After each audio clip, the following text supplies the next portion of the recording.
Y sí, soy yo, solo que me quité la barba y el bigote. No rejuvenecí, solo me lo quité. Y como la serie se llama Radical, yo quise empezar esta serie radicalmente, entonces dije, me voy a quitar todo. Me iba a rapar la cabeza, pero Alex no me dejó, entonces nada más me quité la barba y el bigote. Y antes de comenzar en Hechos capítulo 1, y es una gran oportunidad porque justamente el pasaje toca algo acerca de eso. Vienen los bautizos que van a ser el 23 de mayo. Y algo que quiero animarte a hacer es a considerar esto en tu vida si no lo has hecho. Entonces tenemos unos folletos que si te interesa saber qué es el bautismo, pues al final acercarte. Allá atrás está Daniela y Ferchi, que van a tener estos folletos por si te interesa saber acerca del bautismo y considerarlo en tu vida. Y entonces lo único que tienes que hacer es leer el folleto, ver y decidir si realmente quieres tomar este paso en tu vida, que no es que bautizarte va a cambiar tu vida, sino es porque Jesús ha cambiado tu vida, decides bautizarte y es un acto público de tu fe. Y entonces vamos a tener esta oportunidad el 23 de mayo, lo hacemos en la playa, es padrísimo lo que hacemos. Muchos de aquí ya se han bautizado, algunos me ha tocado bautizarles. Entonces es una gran oportunidad. Tiene más de un año que no hacemos bautizos por la pandemia. Entonces, ¿qué tal si vuelve a haber otra pandemia y ya no te puedes bautizar? Entonces, mejor aprovecha, considéralo, y al final van a estar acá en la entrada Ferchi y Daniela con los folletos y puedes pedirles uno, llevártelo a tu casa, leerlo con calma y decidir, ¿sale? Entonces vamos a Hechos capítulo 1. Mientras estaba estudiando veía lo que nos tocaba y mucho de lo que vamos a hablar es esto. Y cuando le pedí a Chucho que me hiciera el banner para esto, pensaba en los tiempos que estamos viviendo hoy. Y aunque estamos viviendo en medio de una pandemia, hoy todo el mundo quiere hacerse notar y quiere hacerse valer y quiere hacerse saber o notar alguna causa en su vida, ¿no? Entonces hay demasiadas causas y demasiadas manifestaciones a las que las personas, y en su mayoría los jóvenes, toman partido y quieren eso, hacerse escuchar, y que entonces todo el mundo vea la injusticia que para ellos según hay. Pero es bien importante saber esto, como cristianos, ¿qué defendemos, no? Como cristianos, ¿qué deberíamos estar levantando la voz? Tal vez no salir a hacerlo con una pancarta, pero sí que la pancarta sea nuestra vida. Y que nuestra vida sea como esta pancarta, que pueda ser así radical. Y la palabra radical quiere decir así, totalmente apartado, totalmente diferente, ¿no?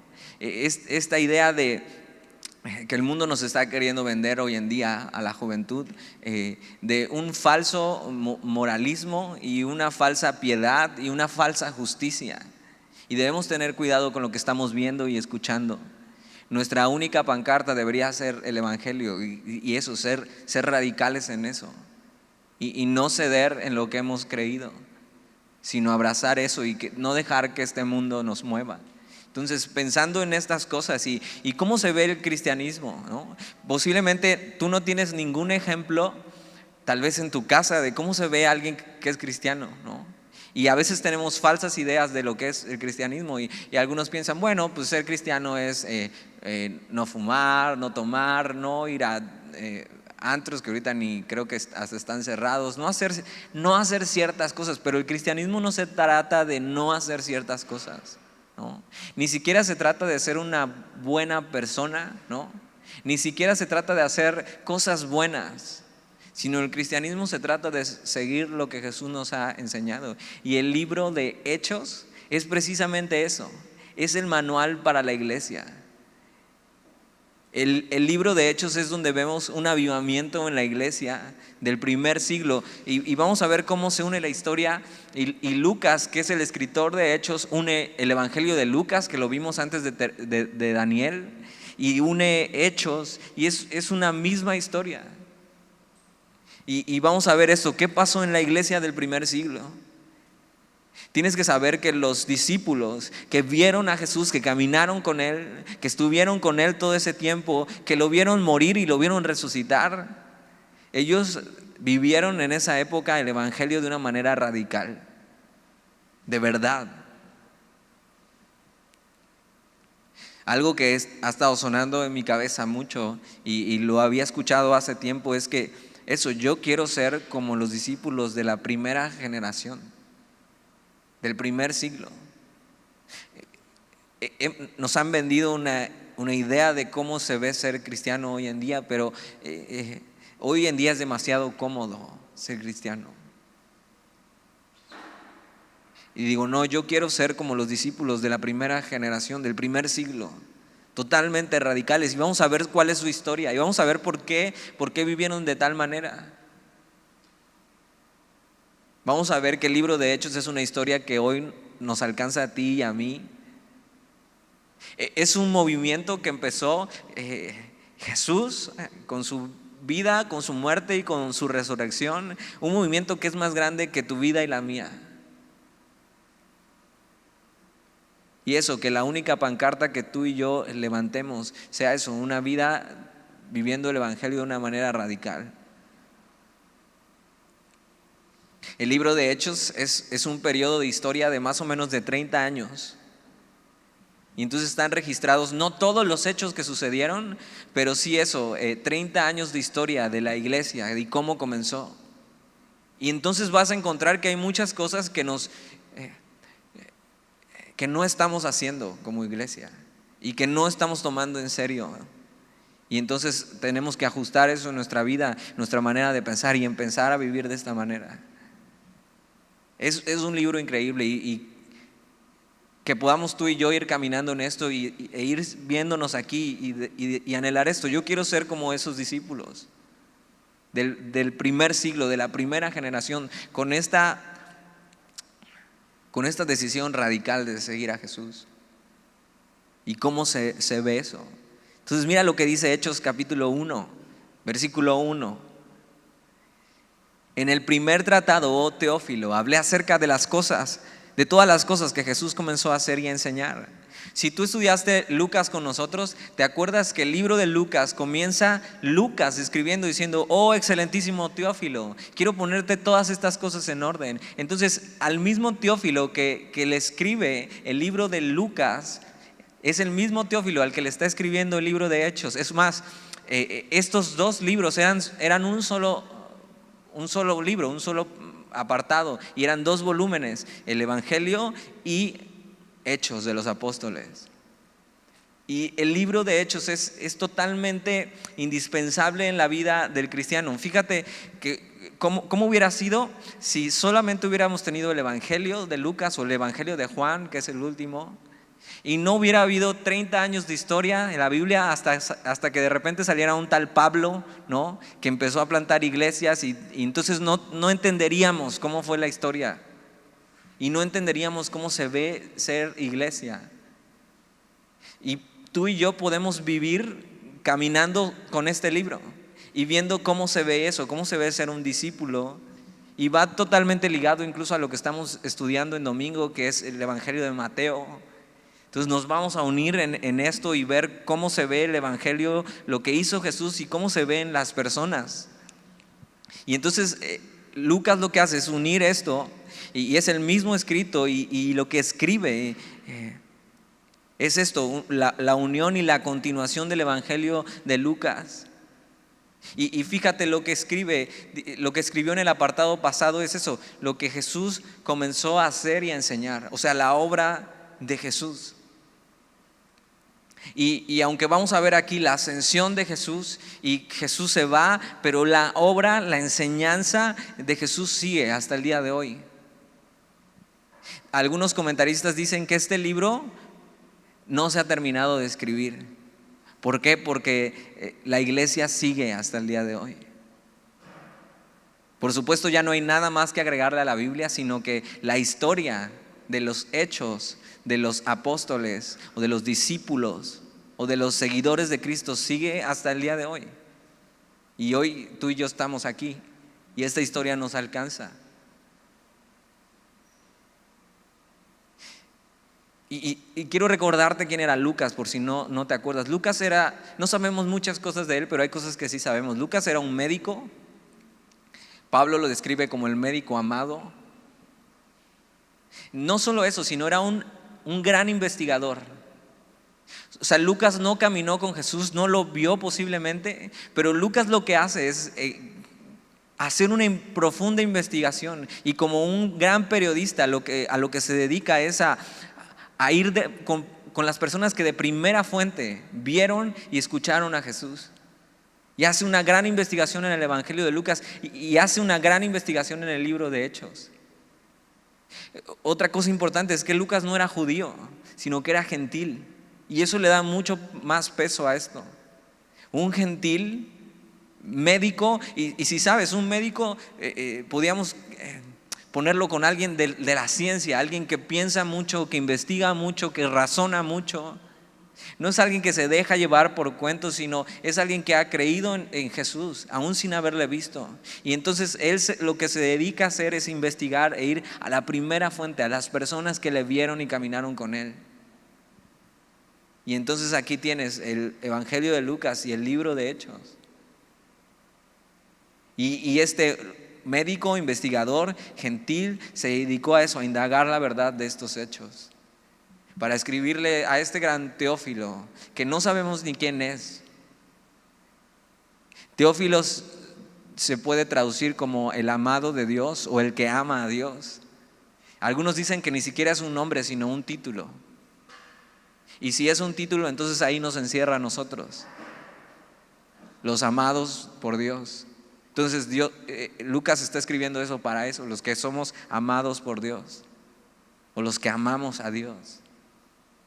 Entonces, versículo 2: hasta el día en que fue recibido arriba, después de haber dado mandamientos por el Espíritu Santo a los apóstoles que había escogido.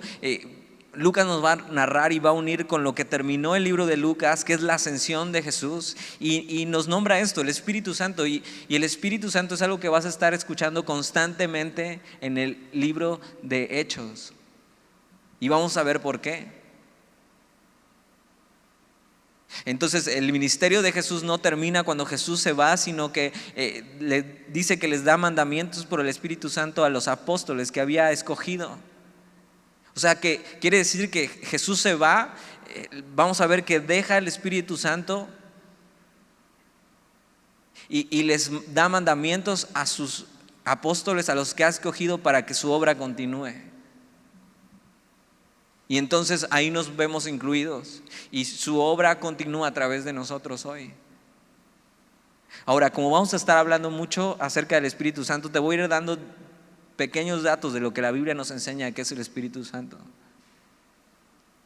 Y el Espíritu Santo es la tercera persona de la Trinidad. Es Dios Padre, Dios Hijo y Dios Espíritu Santo. No solo esto, sino que es el aspecto de Dios que vive y da poder e inspiración al hombre. Esta tercera persona de la Trinidad trabaja dentro de los creyentes, pero también trabaja incluso fuera de los no creyentes. Y vamos a hablar un poco más de eso.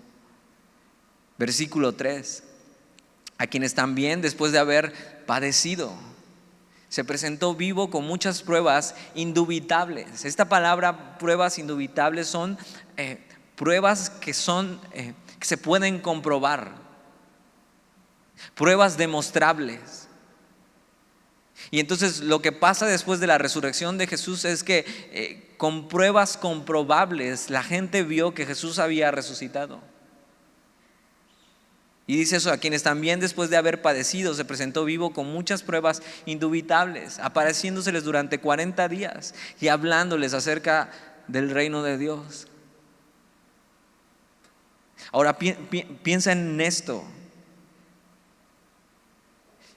La palabra aquí, pruebas indubitables, que quiere decir pruebas demostrables y comprobables, nos tiene que llevar a ver que Jesús no es una ideología, tampoco es una fábula, no es mitología, sino que esta evidencia demostrable la tenemos a través de testigos de primera fuente. que lo vieron, lo tocaron y lo sintieron. La Biblia nos enseña que incluso apareció a más de 500.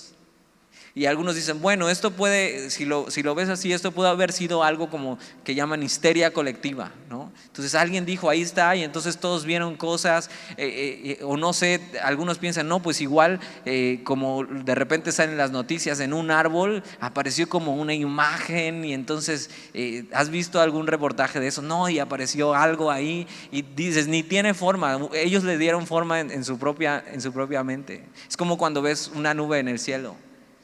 Y estás ahí, esto como que tiene forma no tiene forma de nada, tiene forma de nube. Tú le estás dando forma, ¿no? Tú te estás imaginando, pero esto no fue algo así. No fue como que se imaginaron, como que alguien se pasó de boca a boca, un teléfono descompuesto, no. Más de 500 personas fueron testigos de primera fuente de que Jesús había resucitado. La evidencia fue tan real que ellos murieron por este mensaje. Ellos le vieron. Ahora, no sé tú si esto fuera una religión inventada y entonces yo quisiera ganar o sacar algo de esto, y entonces digo, no, sí vi a Jesús resucitado. Cuando me hubieran encarcelado por esto y estuviera a punto de morir, yo lo que hubiera hecho es decir, oigan, perdón, todo era una mentira, quería yo sacar algo con esto, perdónenme, no vuelvo a inventar cosas como esta, libérenme. Pero vamos a ver en la historia que no sucedió así. Estos hombres entregaron su vida por este mensaje, porque no podían negar lo que habían visto. Y eso, pruebas indubitables, innegables. Y es que le vieron, Jesús estuvo entre ellos, escucharon su mensaje durante 40 días.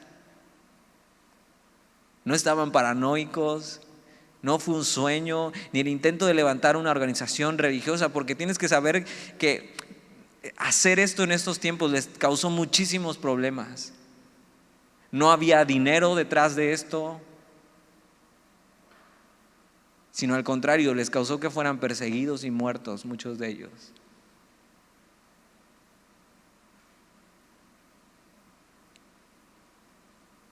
Y precisamente Hechos es el testimonio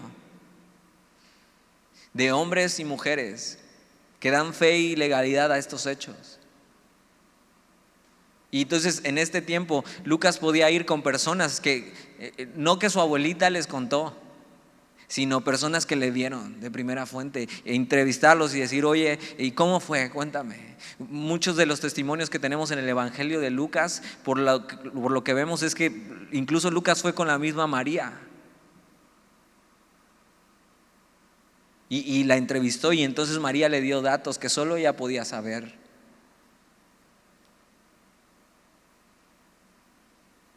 Entonces piensa estas cosas y ve lo real y profundo que es lo que creemos. Versículo 4: y estando juntos les mandó que no se fueran de Jerusalén, sino que esperasen la promesa del Padre, la cual les dijo, oísteis de mí. ¿Esto qué es la promesa del Padre? La promesa del Espíritu Santo.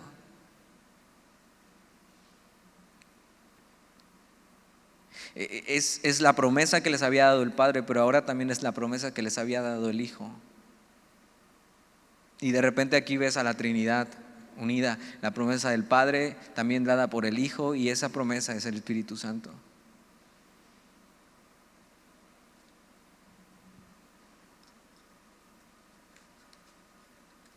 Versículo 5: porque Juan ciertamente bautizó con agua, mas vosotros seréis bautizados con el Espíritu Santo dentro de no muchos días.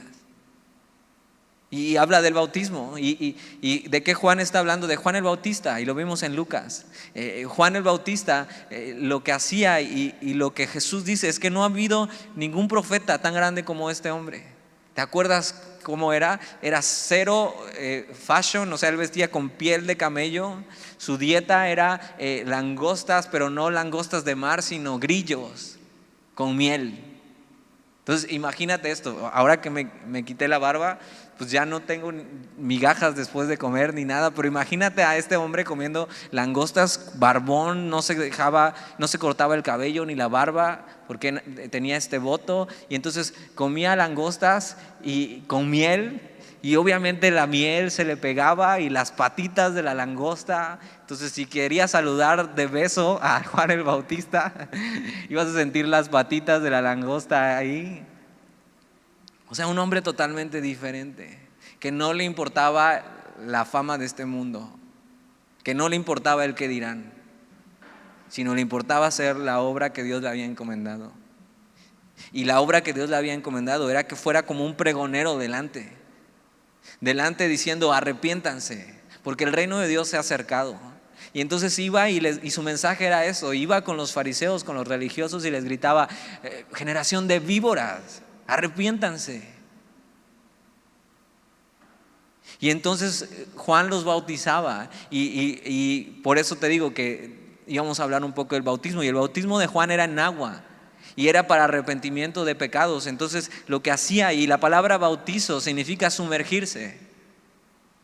Entonces te sumergen en el agua, y si te bautizaste ya o te vas a bautizar, lo que hacen es que te ponemos aquí, así te decimos: tápate la nariz si quieres, te cruzamos los brazos, y entonces 1, 2, 3, vas para adentro, te bautizamos en el nombre del Padre, del Hijo, del Espíritu Santo, te sacamos, y cuando entras al agua y sales, estaba seco, pero ahora sales totalmente empapado. Y el bautismo de Juan era un bautismo de arrepentimiento, era preparar el corazón de ellos. Y cuando Juan se encuentra con Jesús, y entonces Jesús le dice: bautízame, y dice: ¿Cómo yo? O sea, yo no soy digno ni de desatar la correa de tus pies. O sea, Juan, sabiendo quién es Jesús, entendiendo quién era, y entonces le bautiza, porque Jesús se tiene que identificar con los pecadores, no siendo él pecador. Y cuando se bautiza, Juan lo que hace, dice: ¿saben qué? No pongan sus ojos en mí, sino dice: aquí el Cordero de Dios que quita el pecado del mundo, y apunta a Jesús. Dice: Él es lo que estábamos esperando. Entonces el bautismo de Juan fue eso, en agua, y era para arrepentimiento. Dice: pero más vosotros seréis bautizados con el Espíritu Santo dentro de no muchos días. Ahora, hoy seguimos haciendo el bautismo, y el bautismo no es similar al de Juan, aunque no es un bautismo de arrepentimiento, sino también el bautismo significa unirse con. Y lo que hacemos en el bautismo hoy en día, que enseña la Biblia, y lo vamos a ver también más adelante en el libro de Hechos, es: te identificas con la muerte, y por eso te sumergen, y con la resurrección de Jesús. Ahora, lo hacemos en agua porque sería muy raro traer un ataúd o cavar en la tierra y meterte ahí un ratito, y identifícate con la muerte. Te dejamos ahí encerrado y con la resurrección de Jesús. Y con agua es mucho más fácil, y tiene un sentido y un significado.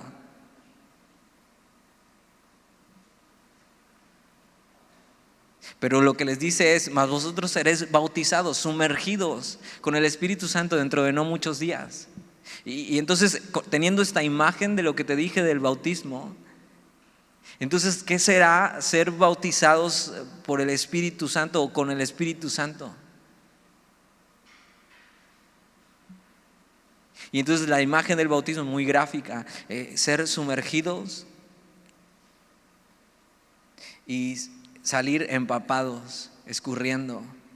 Y si ya te bautizaste, lo que haces es: te bautizan, te empapas, sales todo mojado, y sales bien contento y vas a abrazar a tu familia. ¿Y qué pasa? Los mojas. Y esa agua con la que fuiste bautizado se pega a ti, y empiezas a escurrir agua y toca a los demás. Esta es la misma idea de lo que pasa con el bautismo con el Espíritu Santo. Es que eres sumergido en el Espíritu Santo, y entonces el Espíritu Santo, que vamos a ver que hay 3 posiciones del Espíritu Santo que ya estaba en ti si has creído. Es como si se desbordara y se derramara, y entonces el Espíritu Santo fluye a través de ti y empieza a tocar a más personas. La Biblia nos enseña que hay 3 posiciones del Espíritu Santo. El Espíritu Santo está al lado de nosotros, convenciéndonos de pecado cuando no somos creyentes. El Espíritu Santo está en nosotros cuando decidimos creer, y entonces hemos sido sellados con su Espíritu, y su Espíritu está apuntando todo el tiempo a Jesús y a Jesús y a Jesús. Pero esta posición de la que habla es el Espíritu Santo sobre nosotros. Y es esta idea de estar llenos y de estar empapados del Espíritu Santo. Tienes que saber que antes, en el Antiguo Testamento, el Espíritu Santo solo venía en algunos casos, sobre algunas personas en especial. Pero Joel capítulo 2 versículo 28 habla acerca de que en los postreros tiempos Dios derramaría su Espíritu sobre todos.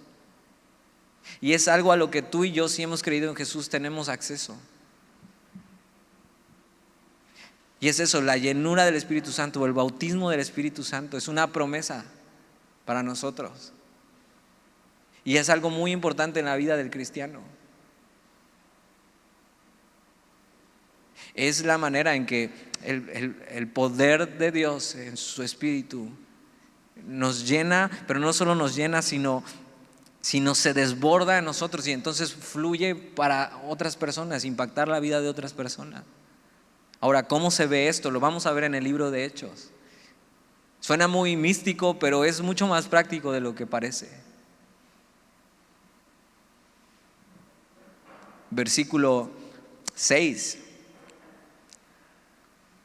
Entonces los que se habían reunido le preguntaron diciendo: Señor, ¿restaurarás el reino a Israel en este tiempo? Entonces, primero Lucas da esta unión entre el libro de Lucas y Hechos, y ahora lo que va es a la historia y cómo sucedió esto. Y lo que vemos aquí es ya la plática que tienen, la última plática que tienen con Jesús los discípulos. Y lo que le dicen antes de que Jesús se vaya es: Señor, ¿restaurarás el reino a Israel en este tiempo? Y algo importante ver aquí, los discípulos aún no son quienes iban a ser. Entonces aún seguramente tienen una mentalidad muy terrenal. Y su esperanza está en esto que el Antiguo Testamento enseña y que vimos incluso en el libro de Daniel, donde la promesa de que el Mesías vendría a reinar y entonces el reino de Dios sería establecido. Y entonces ellos están, acuérdate, oprimidos por Roma. Y una vez más su duda: Señor, esto que nos has dicho de restaurar el reino y entonces que Israel vuelva a ser quien era y entonces nosotros tener una gran posición en medio de eso y gobernar, ¿cuándo va a ser? ¿Será que ya que resucitaste vas a ya poner el reino? Y nosotros, si te acuerdas, hay una discusión que tienen algunos discípulos porque dicen: Señor, ¿y quién va a ser primero en el reino? O sea, ¿quién va a ser más importante? Yo quiero ser el mero mero, yo quiero ser el que sigue de ti, Señor. Incluso su mamá se mete. ¿No te da oso cuando estás platicando con alguien y tu mamá se mete? Y entonces es como de: mamá, no me ayudes, o sea, yo puedo solo. Y así están estos hombres que ya eran hombres. Algunos eran más jóvenes, pero otros ya eran más hombres. Y ahí está la mamá: oye, Señor, ¿será que los puedas poner ahí en una posición de honor? Le puedes decir a tu mamá: mira, mamá, ahí sales en la Biblia.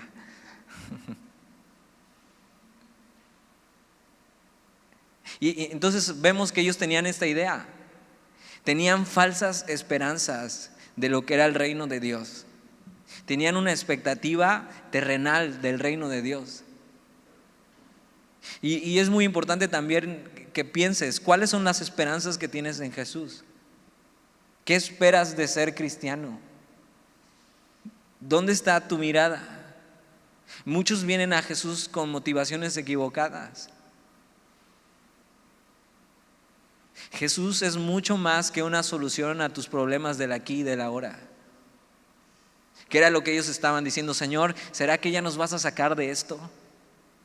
Muchos vienen esperando que Jesús sane un corazón roto y no está mal.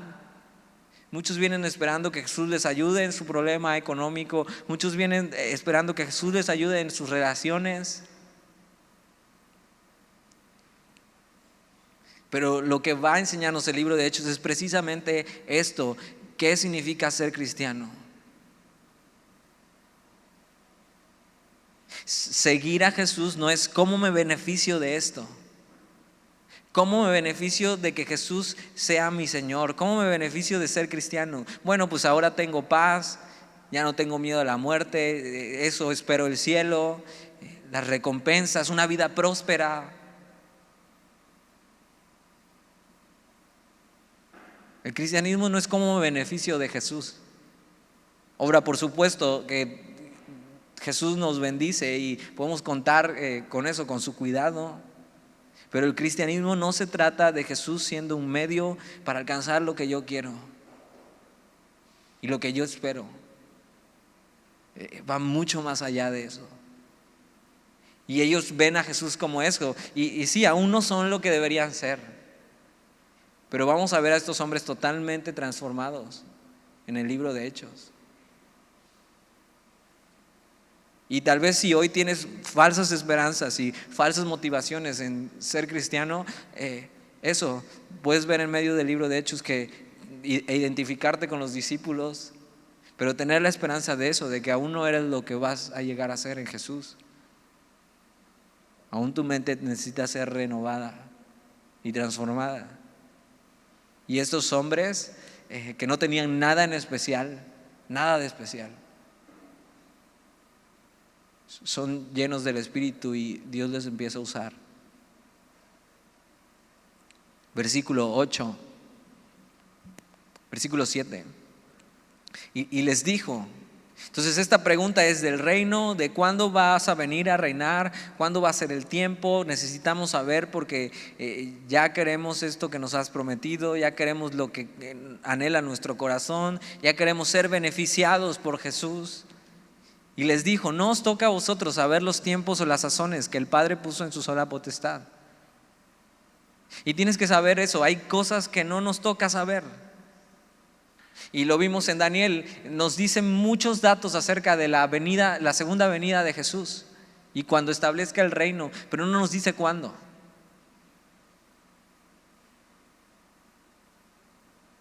Ahora, podemos ser entendidos en los tiempos, pero nadie sabe cuándo y cómo. Solo Dios sabe cómo trabaja. Y dice: no les toca a ustedes saber esto. Y me imagino que pusieron su cara triste. Híjole. Pero mira lo que les dice en el versículo 8. No les toca esto, pero, y hay un contraste, esto sí les toca. No les toca saber cuándo se va a establecer el reino. No les toca saber esto, lo que están esperando, un beneficio personal, comodidad, libertad, las falsas esperanzas que tenían en Jesús. No les toca saber cuándo, pero sí les toca esto: pero recibiréis poder cuando haya venido sobre vosotros el Espíritu Santo. Y me seréis testigos en Jerusalén, en toda Judea, en Samaria y hasta lo último de la tierra. Ellos no tienen ni idea qué significa esto, así como tal vez tú estás aquí hoy. Pues suena muy bonito, pero no tengo ni idea cómo se ve eso. Él les está diciendo: no les toca esto, pero lo que sí les toca es esto: ustedes van a ser embestidos y van a recibir poder. Esta palabra poder es dunamis, que es dinámico, un poder dinámico. Cuando haya venido, y checa esta palabra, sobre, lo que te decía, las tres posiciones del Espíritu: al lado, en y sobre. Sobre, como si llenaras un vaso, pero se llena el vaso y no dejas de vertir agua. Esa es la idea. Y entonces, si no dejas de vertir agua, ¿qué pasa? El agua se desborda. Y se desborda y empieza a tocar más allá y más allá y más allá. Y de repente ya está todo empapado. Esa es la idea. No les toca eso, pero lo que sí les toca es recibir poder de Dios cuando haya venido sobre ustedes el Espíritu Santo. Ahora, ¿y para qué es eso? ¿Para qué es eso, el poder de Dios en mi vida? ¿Para qué quiero poder de Dios en mi vida? Ahora, no es un poder sobre otros, sino es un poder para ser capaz de hacer lo que Dios quiere que hagamos en nuestra vida. Es un poder para que seas capaz de hacer la obra de Dios en tu vida o a través de tu vida. Porque mira lo que sigue diciendo ahí: y me seréis testigos. O sea, cuando sean embestidos de poder, cuando sean llenos y se desborde eso, me seréis testigos.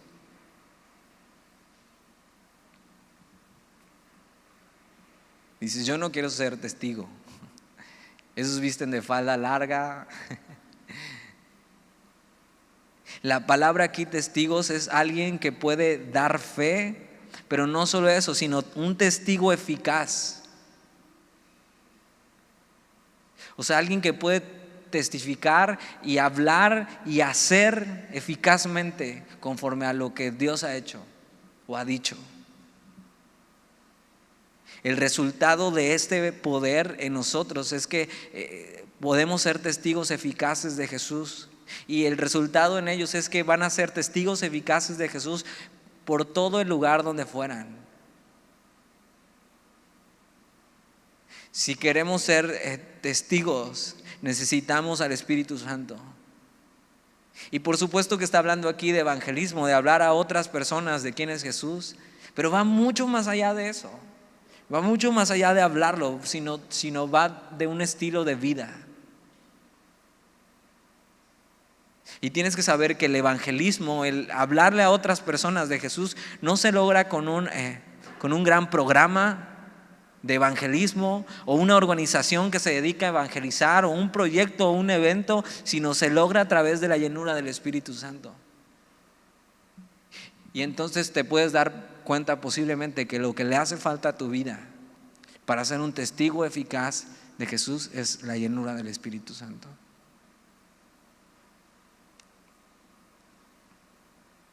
Esta palabra poder, dinamismo, es que vamos a ser empoderados. ¿Has escuchado esta palabra? Está de moda, las mujeres empoderadas. Pero no, mujer, lo que necesitas es ser empoderada, pero por el Espíritu Santo. Y los hombres igual. Necesitas el poder de Dios para vivir tu vida. Necesitas el poder de Dios para darle gloria a Dios, para hacer su obra. Eso es lo que necesitas. El poder de Dios para hacer lo que nosotros no podemos hacer por nuestras propias fuerzas. Hay algo que no has podido hacer en tu vida, que no has podido cambiar en tu vida en este tiempo. Algo que no has podido dejar en tu vida. Necesitas el poder de Dios en tu vida para hacer y honrar a Dios, para hacer la obra que Dios te ha pedido que hagas. Necesitas ser lleno del Espíritu Santo.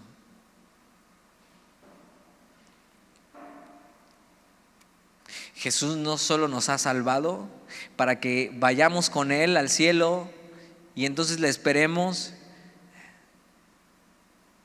sino que nos ha regalado una tarea mucho más grande que nosotros y nuestra vida, y es su obra y su enseñanza. Es hablar y enseñar al mundo quién es Jesús.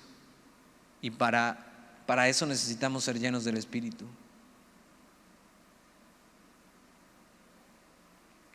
No es un simple mandamiento el que les está dando aquí. Jesús nos está diciendo que seremos testigos. A muchos les emociona el hecho de evangelizar, pero solo por la forma, porque se ve muy padre, porque se ve muy atractivo, porque suena cool. Solo por la forma, pero no por el fondo. El hablar de Jesús no se da en un evento, sino lo que te decía, es un estilo de vida que es avivado por la llenura del Espíritu Santo en ti. Y lo que dice aquí, fíjate, dice: y me seréis testigos en Jerusalén, en toda Judea, en Samaria y hasta lo último de la tierra. Tiene mucho sentido, porque lo que dice, me seréis testigos, y el primer lugar que da es donde ellos están, en Jerusalén. Y hay personas que que les gusta esto de evangelizar y suena padre y me gustaría esto y hacer esto y les emociona algo, pero Jesús les está mandando que empiecen por su propia casa. Y hay quienes en medio de un evento o en medio de una organización estarían dispuestos a hablar pero ni siquiera pueden empezar por su propia casa, viviendo una vida así, haciendo la obra de Dios, no solo hablando, sino viviéndola. Y les dice, primero empiecen en casa, en Jerusalén. Y ¿sabes qué? En casa es donde es más difícil, porque te conocen, porque es tu círculo más cercano. Y puede incluir casa, amigos cercanos. A veces es ahí donde más nos cuesta trabajo. Pero por eso es que es algo que no se puede hacer simplemente con le voy a echar ganas y voy a intentarlo, sino que necesitas la llenura del Espíritu Santo para poder vivir para Dios, para poder mostrar a Jesús en Jerusalén, en tu círculo más cercano. En Samaria es lo que seguía más adelante, un círculo un poquito más grande, y hasta lo último de la tierra. Muchos cuando leen esto piensan, no, pues me encantaría irme a China, ¿no? A China a evangelizar y llevar el evangelio. Eso es mucho más fácil que empezar en casa. Y muchos nunca vamos a ir a China. Pero nuestro mensaje y nuestra vida puede retumbar mucho más lejos de lo que pensamos y alcanzar a otros. Pero es algo que no podemos hacer por nuestras propias fuerzas.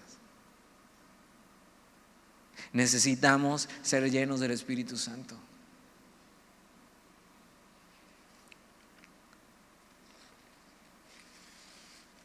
El único cartel que un cristiano debería llevar es el evangelio no solo hablado, sino vivido, caminando llenos del Espíritu para vivir y hacer su obra. Versículo 9.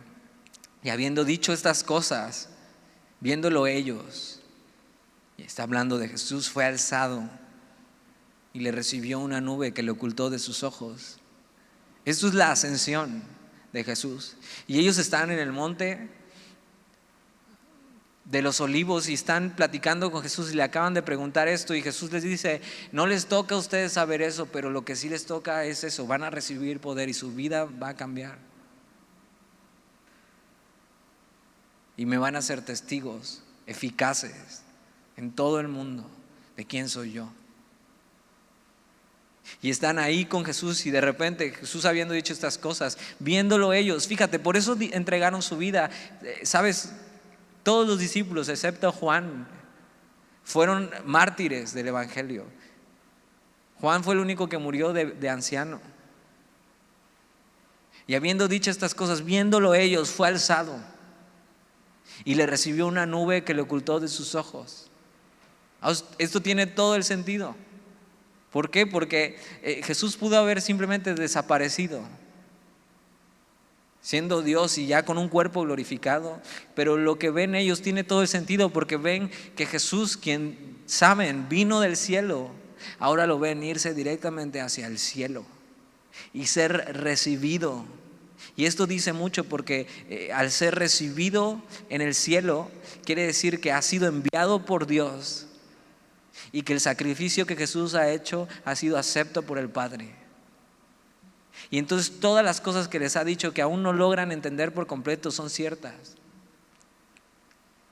Una de las cosas que les dice es, me tengo que ir, pero a ustedes les conviene, porque entonces mandaré a lo que la Biblia enseña como el Consolador, que es Paracletos, alguien que va a estar con ustedes todo el tiempo. Yo no puedo estar con ustedes todo el tiempo, tengo que irme porque tengo que preparar lugar para ustedes. ¿Para qué? Para donde yo esté, ustedes también estén. Pero les enviaré al Espíritu Santo. Él les va a ayudar, Él los va a guiar. Les conviene que yo me vaya. Y ellos están viendo esto y están viendo a Jesús y seguramente no lo pueden creer. Es algo impresionante. Es algo que es difícil de creer. Pero tiene todo el sentido. Jesús siendo Dios, siendo levantado del monte de los olivos al cielo. Y ellos viéndole cómo el cielo le recibe.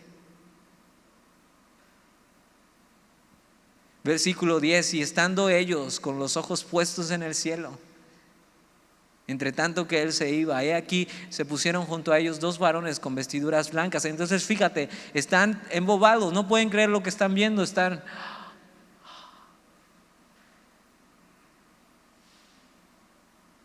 pero vamos a ver que están mirando al lugar incorrecto.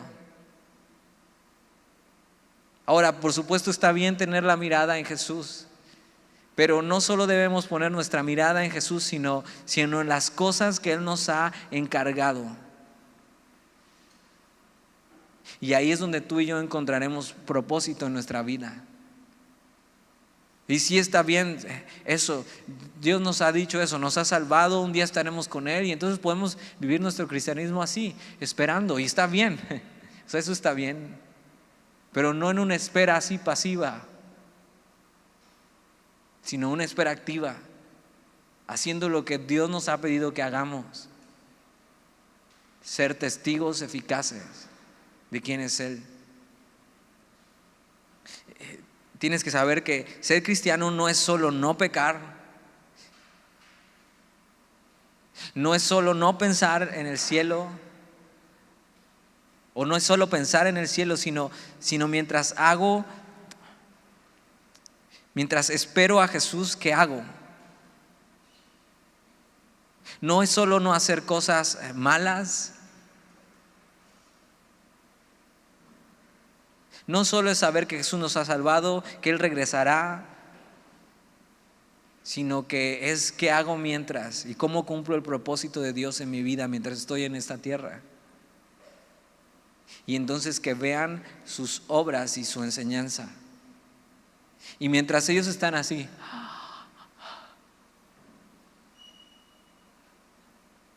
escurriéndoseles, ¿viste eso?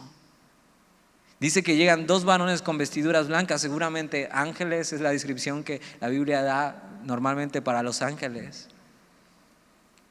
Dice, versículo 11: los cuales también les dijeron: varones galileos, ¿por qué estáis mirando al cielo? Y ellos podrían decir: oye, pues ¿por qué no voy a estar mirando al cielo después de haber visto lo que acabo de ver? Jesús ha sido levantado y fue recibido al cielo. Pero mira lo que les dicen ellos: este mismo Jesús que ha sido tomado de vosotros al cielo, así vendrá como le habéis visto ir al cielo. ¿Qué significa eso? Es: hijos, ¿qué están haciendo embobados ahí? Jesús va a regresar. Pónganse a hacer lo que Dios les ha pedido que hagan. Y una buena pregunta es: ¿a dónde estás mirando hoy? ¿Y qué estás haciendo con tu vida mientras Jesús regresa?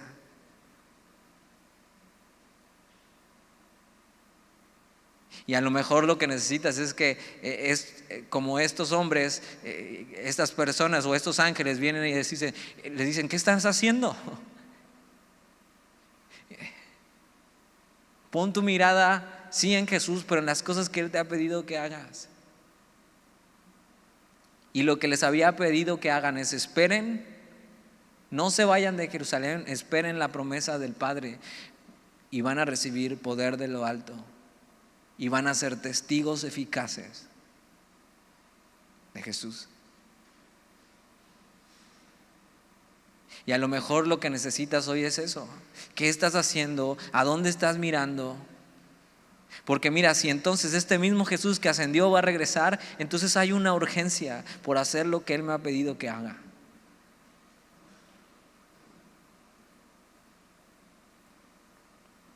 Pero no a través de una organización o a través de un evento, sino de un estilo de vida avivado por la llenura del Espíritu Santo.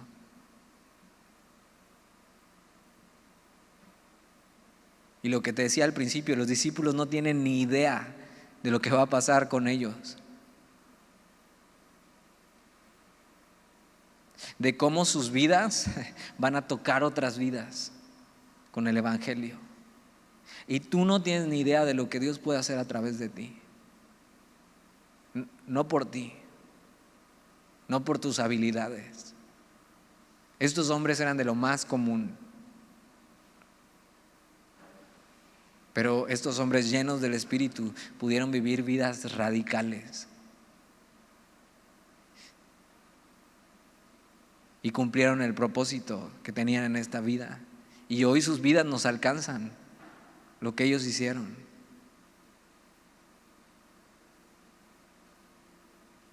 No tienes ni idea de lo que Dios puede hacer con tu vida, pero necesitas ser lleno del Espíritu Santo para vivir tu vida.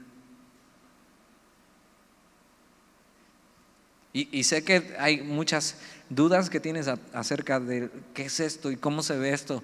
Lo único que te puedo decir, y lo vamos a estar viendo durante todo, hechos. O sea, algunos dicen, no son hechos de los apóstoles, son hechos del Espíritu Santo, porque es el Espíritu Santo guiándoles y llenándoles y lanzándolos. Lo que sí te puedo decir es que anheles esto en tu vida. Es una promesa para todo el que ha sido redimido.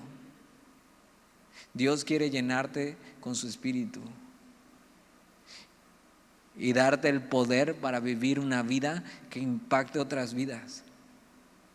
Darte el poder para hacer lo que tú en tus propias fuerzas no puedes. Entonces te das cuenta que en verdad lo que necesitamos es eso, ser llenos de Él. ¿Oramos?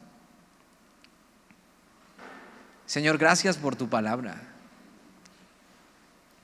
Y gracias por comenzar el libro de Hechos. Y así, Señor.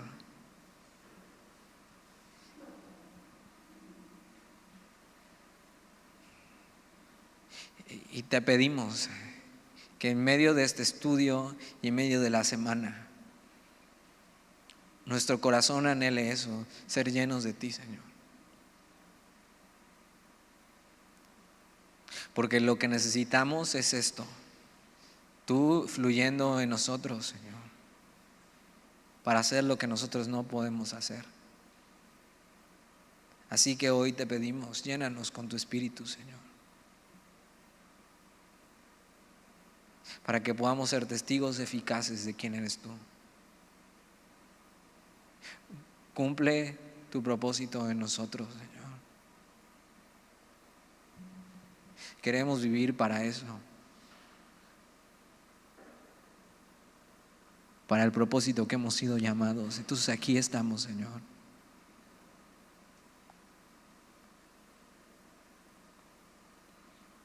Y te pedimos esto en el nombre de Jesús. Amén.